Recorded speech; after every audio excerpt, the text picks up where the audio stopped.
3 நண்பர்கள் ரொம்ப பசியோட நடந்து போகும் பொழுது அப்ப வழியில ஒரு அம்மா தர்பூசணி கடை வச்சிட்டு இருக்கிறத பாக்குறாங்க. அப்ப அதுல ஒரு நண்பன் சொல்றான், டேய், அந்த தர்பூசணி விக்கிற அம்மாவோட கவனத்தை நம்ம திசை திருப்பி நம்ம அந்த தர்பூசணிய திருடிடலாம்டா அப்படின்னு சொல்றான். இத கேட்டு பக்கத்துல இருந்த இன்னொரு நண்பன் சொல்றான், நமக்கு வேற ரொம்ப பசிக்குது, நீ சொல்றதும் நல்ல யோசனை தான், அதுவும் திருடி சாப்பிடுற தர்பூசணி பழத்தோட ருசியே தனிதான் அப்படின்னு சொல்றான்.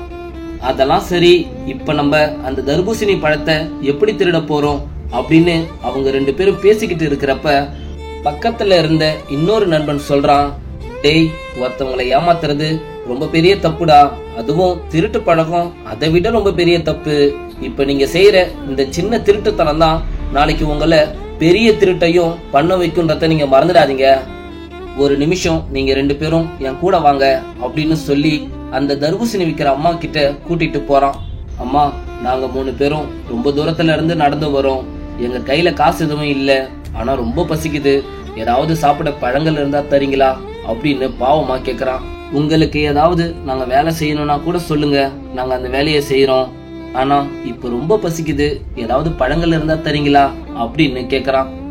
இத கேட்ட அவங்களும், ஏன்பா, நீங்களே இவ்வளவு தூரம் கஷ்டப்பட்டு பசியில நடந்து வந்திருக்கீங்க, நான் உங்களை வேலை வாங்கிக்கிட்டாப்பா நான் உங்களுக்கு பழம் தர போறேன், அவ்வளவு கல்லேஞ்சிக்காரில நான் ஒண்ணும் இல்லப்பா, உங்க கையில காசு இல்லைன்னு சொல்லி மத்தவங்க கிட்ட இருந்து திருட நினைக்காம அவங்க கிட்ட கேட்டு சாப்பிடணும்னு நினைச்சீங்க பாத்தீங்களா, அந்த நல்ல மனசுக்காகவே இந்தாங்கப்பா பழங்கள் அப்படின்னு சொல்லி அவங்க கையில கொடுத்துட்டு, நீங்க எனக்கு எந்த வேலையும் செய்ய தேவையில்லை, நீங்க பசியார சாப்பிட்டு பார்த்து நடந்து போங்க அப்படின்னு சொல்றாங்க.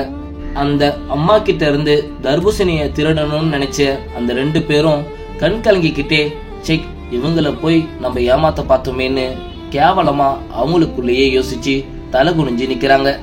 அந்த 3 பேரும் அந்த அம்மாவுக்கு ரொம்ப நன்றி அம்மான்னு சொல்லிட்டு அந்த இடத்த விட்டு கிளம்பும் பொழுது அந்த 2 பேரும் அவங்க கிட்ட போயிட்டு, கொஞ்ச நேரத்துக்கு முன்னாடி நாங்க தப்பான விஷயத்த செய்ய இருந்தோம், ஆனா நீ அந்த தப்ப செய்ய விடாம தடுத்து எங்களை நல்ல மனசுக்காரங்கன்னு சொல்லி பேரு வாங்கி கொடுத்திருக்க, உன்ன மாதிரி ஒரு நண்பன் கிடைச்சதுக்கு நாங்க தான் கொடுத்து வச்சிருக்கணும் அப்படின்னு சொல்றான்.